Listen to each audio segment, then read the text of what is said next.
Good morning to all. So welcome to the chemistry class.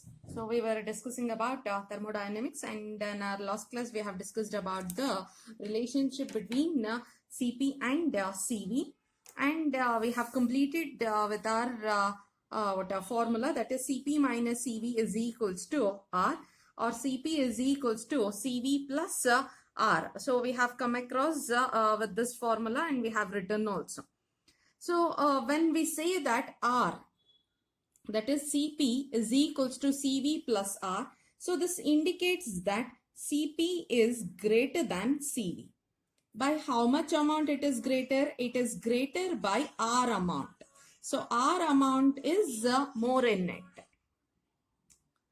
So Cp is greater than Cv by R amount. So what is this R? What does this R indicate? Actually, R is gas constant. It is universal gas constant. But here it has some significance.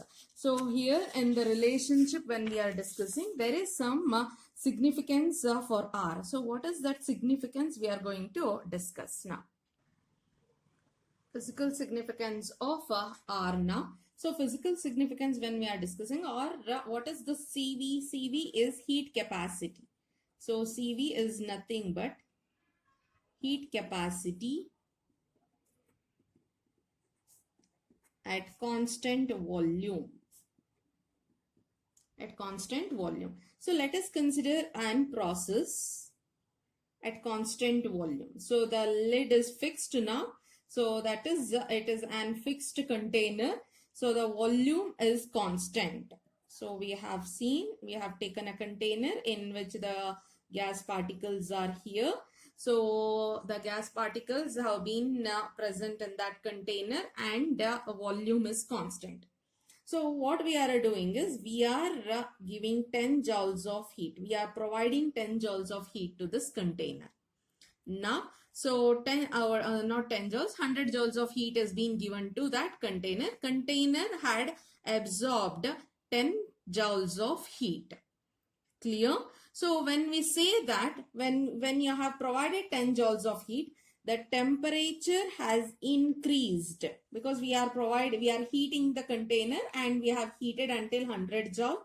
So when we have heated the container to 100 joule, so temperature has increased by 1 Kelvin. So temperature has increased by 1 Kelvin. So what is heat capacity? Heat capacity is nothing but it is the amount of heat required to raise the temperature of the system by 1 degree Celsius. So let us consider, we have, it is 1 degree Celsius only we have increased. So temperature has increased by 1 degree Celsius. Clear? So we have heated the container to 100 joule. So when you have heated the container to 100 joule, temperature has increased by 1 degree Celsius. And that amount of heat, this is what we have heated at constant volume, we have heated that one. So the heat at which the amount of heat which increases the system by 1 degree Celsius temperature, and that heat is nothing but the Cv. So we can say that the amount of heat which is responsible for the increase of temperature of the system by 1 degree Celsius is called as heat capacity at constant volume. Clear? So this is what Cv is. Let us consider now Cp. So what is the Cp? Cp is nothing but heat capacity at constant pressure. Heat capacity at constant pressure. So when you say that constant pressure, so we are maintaining the constant pressure, or we are considering that constant pressure as atmospheric pressure. Constant pressure, whenever we say that the pressure is constant, it is nothing but it is the open movable container will be taking, and atmospheric pressure. So the container will be under the atmospheric pressure. Let us think that we have container like this. So it is piston, movable piston, and the gas is present in the container.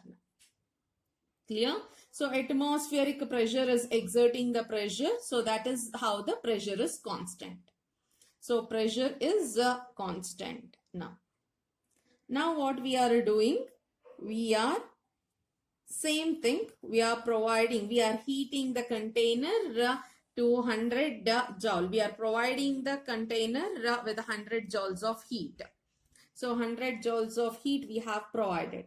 When you heat the container, it is gas particles. So kinetic energy of the gas particles is going to increase. When kinetic energy increases, the random movement of the gas particle is going to increase, because of which the gas gets expanded. So we can say that the gas is expanding.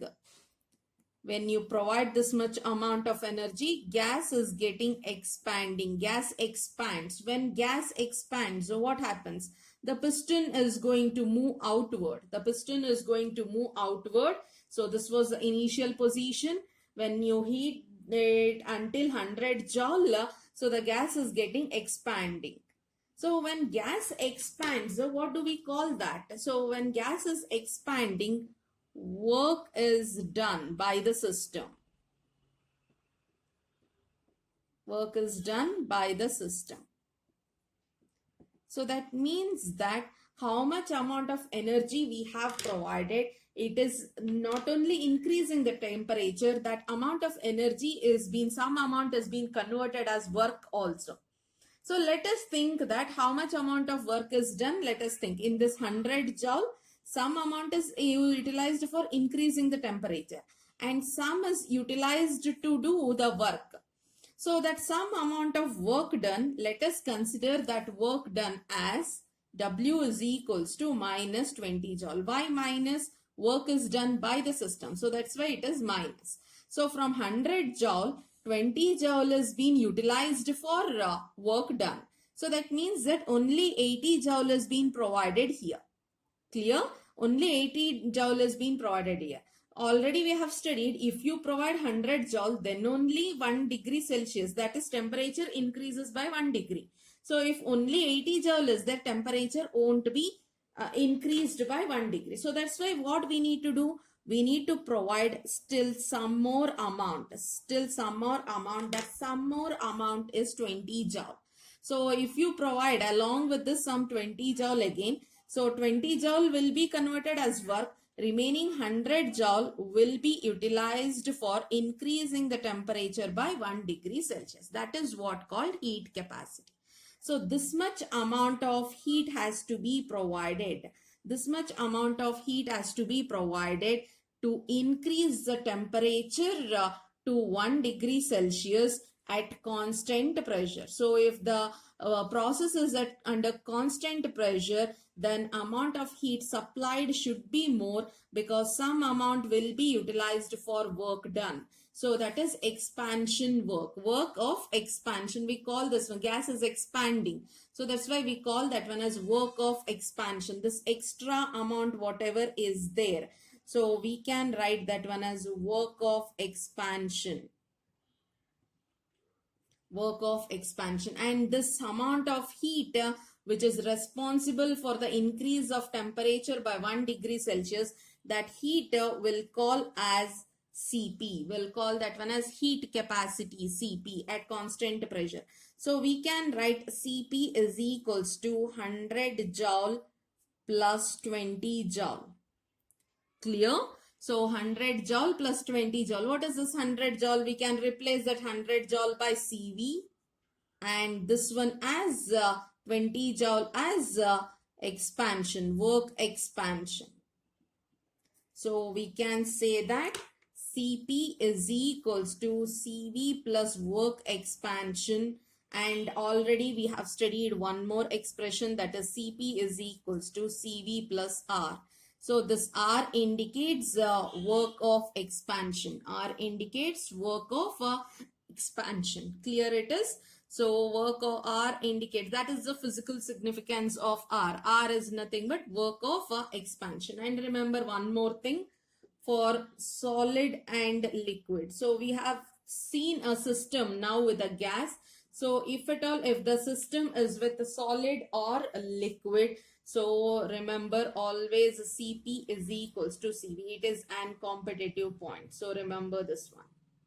So for solid and liquid, Cp is equals to Cv, And for gas, Cp is always greater than Cv. Cp greater than Cv. Why it is greater? It is greater by work of expansion amount. It is in what it increases due to work of expansion amount. So we have a few more formulas, two more formulas we'll discuss. So that is the heat capacity. When you consider heat capacity is equals to amount of heat divided by change in temperature. Either you can write that one as delta T, or you can write heat capacity is equals to Q by dt. This is also small change in temperature. This is also change in temperature. So change in temperature, either delta T or dt. So if at all, if this one Cp, if it is at constant pressure, then heat also will be at constant pressure. Heat at constant pressure divided by T. Clear? So heat at constant pressure can be written as, we have already studied, heat at constant pressure can be written as delta H, or that is change in enthalpy, or dH. So this is a small change, this is slight larger change, that's it. But change in enthalpy, this is also change in enthalpy. Either you can write this one or you can write this one. So Cp is equals to, we can write it as change in enthalpy by change of temperature at constant pressure. So P, whenever we write as P as a subscript like this, then it is constant. So heat capacity at constant pressure. So heat at constant pressure is nothing but change in enthalpy that can be written in this form. So it is also a competitive formula. Cp is equals to delta H. So the same thing at constant volume will write. This is this at constant pressure. This at constant volume. At constant volume. At constant pressure. So constant volume Cv is equals to Qv divided by change in temperature. So we know Qv can be written as delta U, that is change in internal energy, or du. Same thing, change in internal energy. I'll be writing that one as du. du by dt at constant volume. So Cv is equals to du by dt at constant volume. So we have two formulas. Both the formulas for competitive purpose, it is very, very important. And remember, Cp is greater than Cv. Cp is equals to Cv plus work of expansion. So the next topic is determination of delta U and delta H. So we know that internal energy change we can measure. Exact internal energy of the system we can't measure, because internal energy involves many different energies. It is a sum of many different types of energies which has been present in a system. So, but we can measure the change in internal energy, that is delta U, as well as change in enthalpy can be measured. So we shall move on to the next part, that is measurement of delta U and delta H. So how to measure delta U and delta H? So how we are going to measure the delta U and delta H's? We are going to use a technique. It is a technique, and that technique, experimental technique, is called as calorimetry. So what is this delta U? Delta U is internal energy of the system. Delta H is, that is enthalpy, is nothing but it is the total energy which is stored in the system. So that change in the energies of the system we are going to measure. How we are measuring? We are using an calorimetry for that. That is the heat changes. Just before this topic we have studied delta U is equals to QV, that is nothing but heat at constant volume. Delta H is equals to heat at constant pressure. So that is nothing but delta U is nothing but the energy changes or heat changes associated with chemical reaction can be measured by experimental technique, and that experimental technique is called as calorimetry. So the heat changes associated with chemical reactions can be measured by experimental technique, and that is what called calorimetry is. By the process of or by the technique of calorimetry, we are going to measure delta U as well as delta H. What is this calorimetry? Calorie. When you say that calorie is nothing but energy. So calorie indicates energy. Metry is nothing but measurement. So we can mention the calorie separately as well as metry separately. Metry is nothing but measurement. Calorie is nothing but energy. So in calorimetry, the process is carried out in a vessel. It is being carried out in a vessel, and that vessel is called as calorimeter. So that calorimeter is being, what we are going to do is, we have a calorimeter. In that reaction is going to take place. That calorimeter is being immersed. It is being kept in a vessel containing the known volume of a liquid, some liquid, either it may be water or some other liquid. So the calorimeter is being immersed in that vessel, the vessel containing known volume of that liquid. So whatever the reaction which is going to take place in the calorimeter, so their heat changes takes place. If it is exothermic reaction, then energy or the heat is liberated. That liberated heat is going to heat up the liquid which is outside the calorimeter. So by the temperature change in the temperature, we are going to calculate the amount of heat which is being released. And that amount of heat, if it is done at constant volume, then we call that one as delta U. If that heat or the energy changes is done at constant pressure, then it is called as delta H. So we'll move on to the next part. That is, the measurements can be done under two different conditions.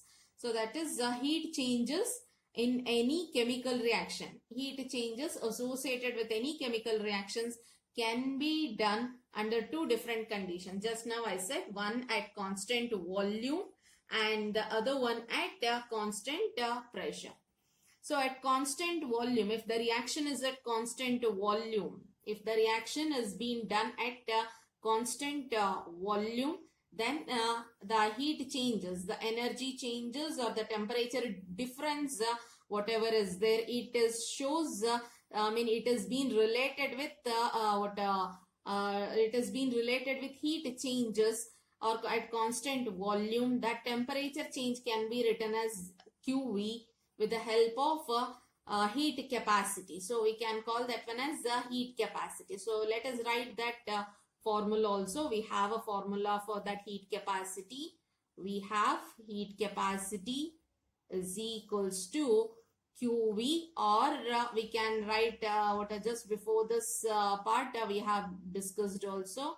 Heat capacity is equals to Q divided by delta T, or change in temperature. So we can write that one as change in temperature. So by this, if at all, if the change in temperature is there, if you know heat capacity of that particular substance. What is heat capacity? Heat capacity is nothing but the amount of heat supplied to the system to raise the temperature by 1 degree Celsius.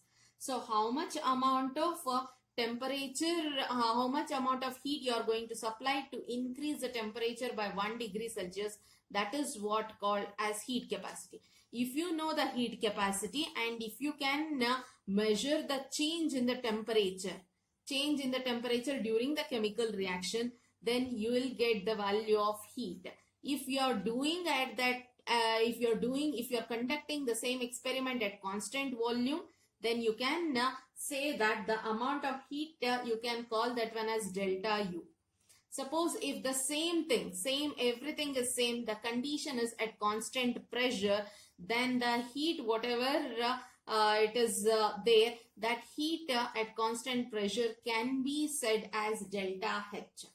Can be measured in terms of, or can be represented in terms of delta H. So delta H and delta U, or any chemical reaction will be undergoing under two different conditions, one at constant volume and the other one at constant pressure.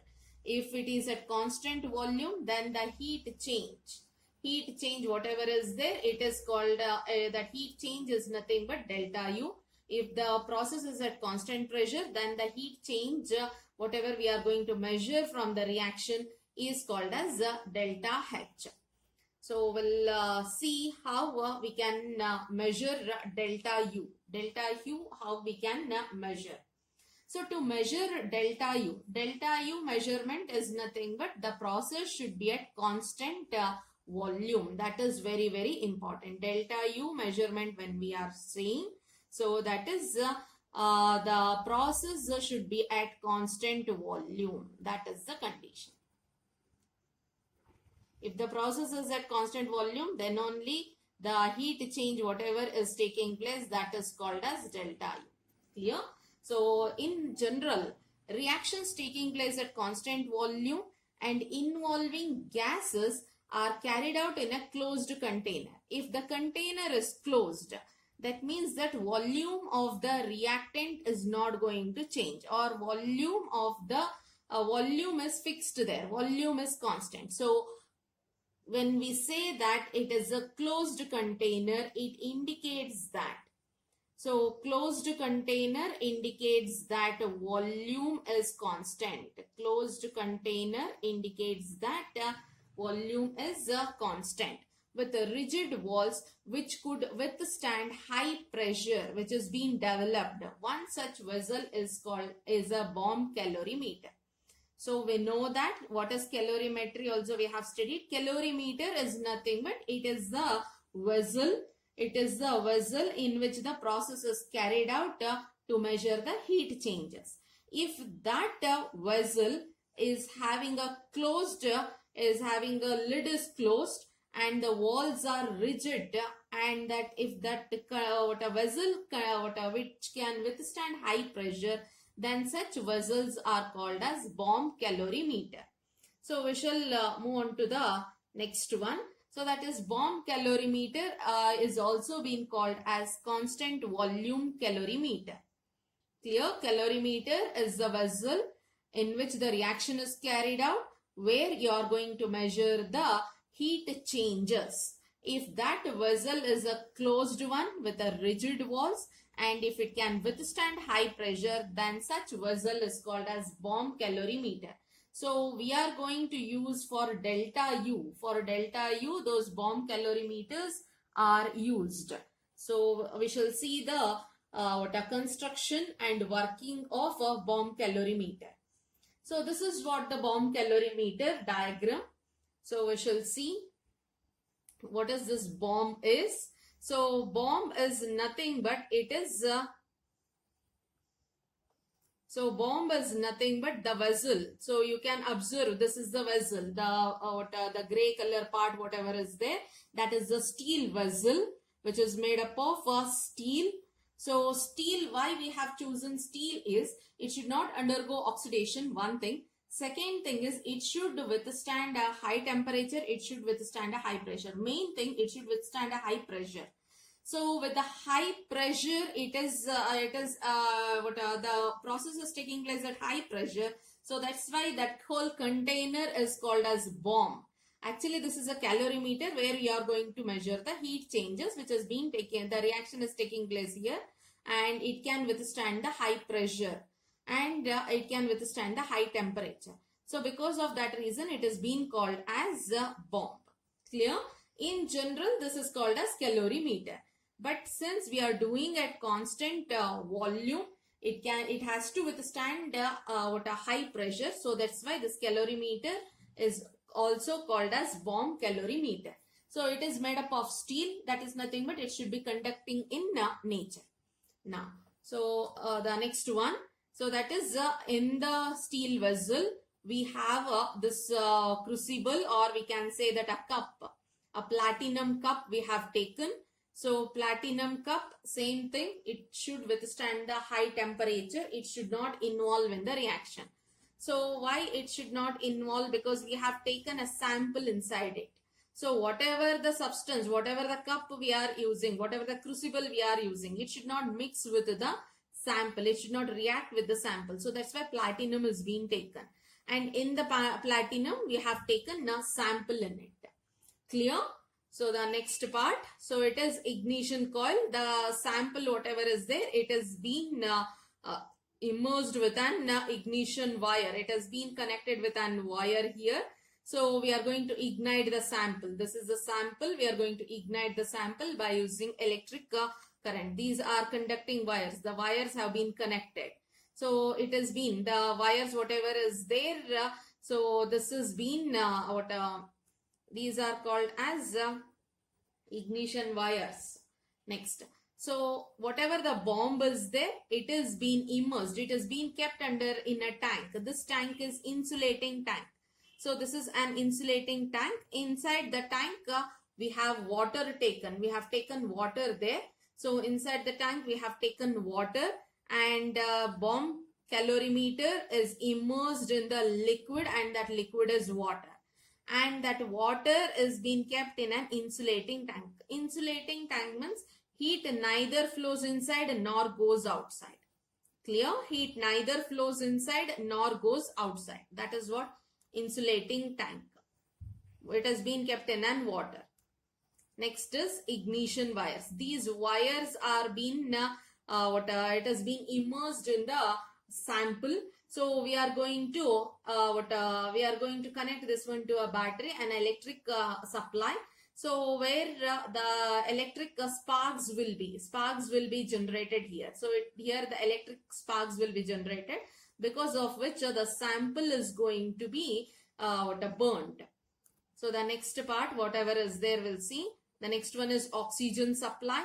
So oxygen is being provided, that is O2 is being provided through this one. So here it is filled with O2, that is oxygen. So under an high pressure, that is about some 20 to 25 atmosphere. So under the pressure of 20 to 25 atmosphere, an excess amount of oxygen is being filled inside the tank. So we have oxygen gas over here, because of which an high pressure is developed in this tank. So sample, it is the open platinum crucible. So we have sample here, we have oxygen here, and we are going to ignite that one. So it is a process called combustion. We have combustion taking place here. Clear? Next one, thermometer.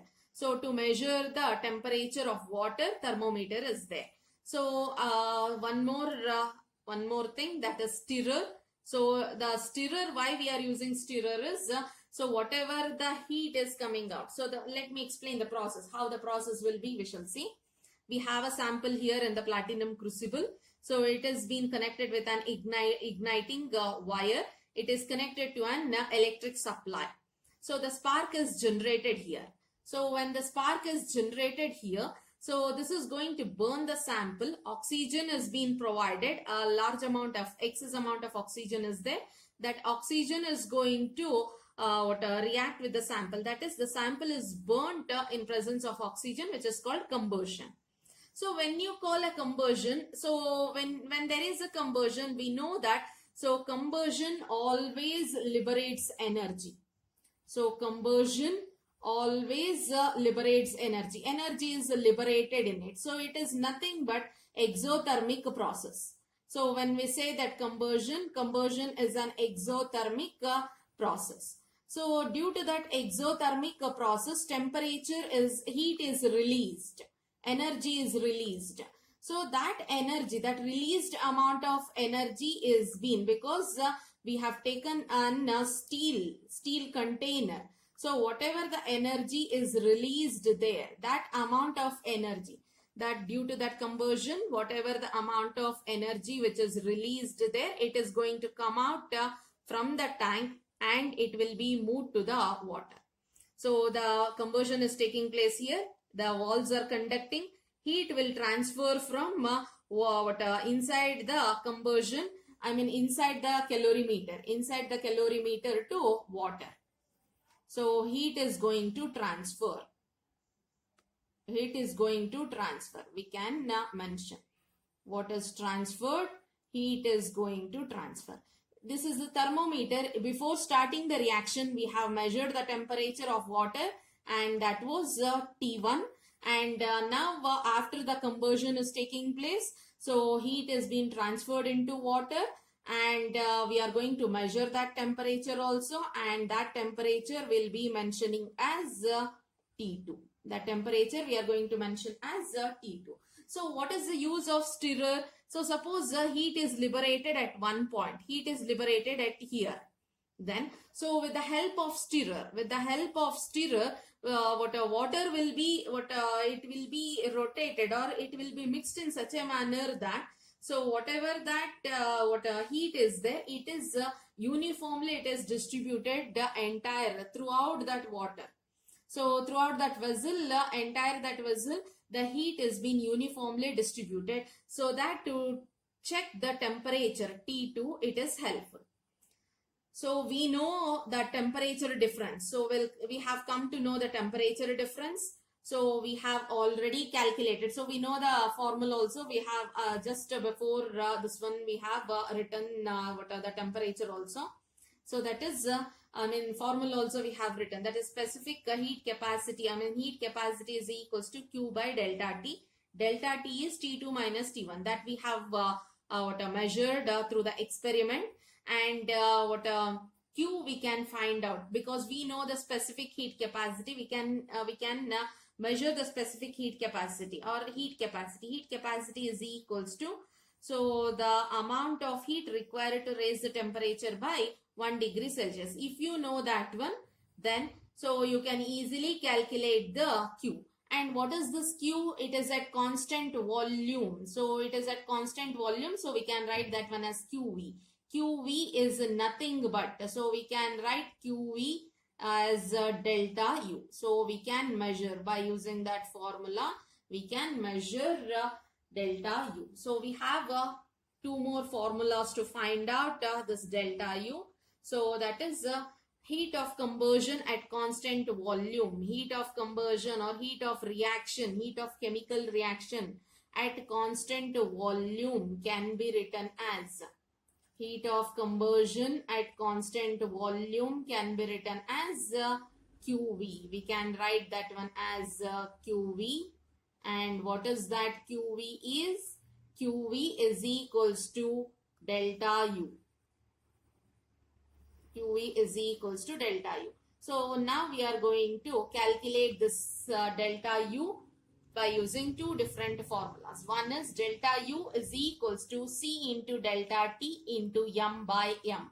M by W. C is heat capacity of calorimeter. So we have just now we have studied what is that heat capacity. Delta T is change in temperature, which can be done by using that calorimeter. Difference in the temperatures we have studied. And capital M is molar mass of the substance which has been taken, and W is mass of the substance taken in grams. So one more formula we have. So that is delta U is equals to mCV delta T.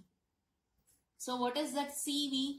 CV is nothing but specific heat capacity at constant volume.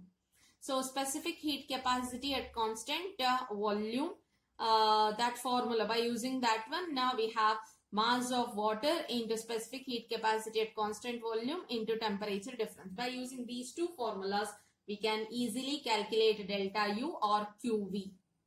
So in our next class, we shall discuss how to measure delta H.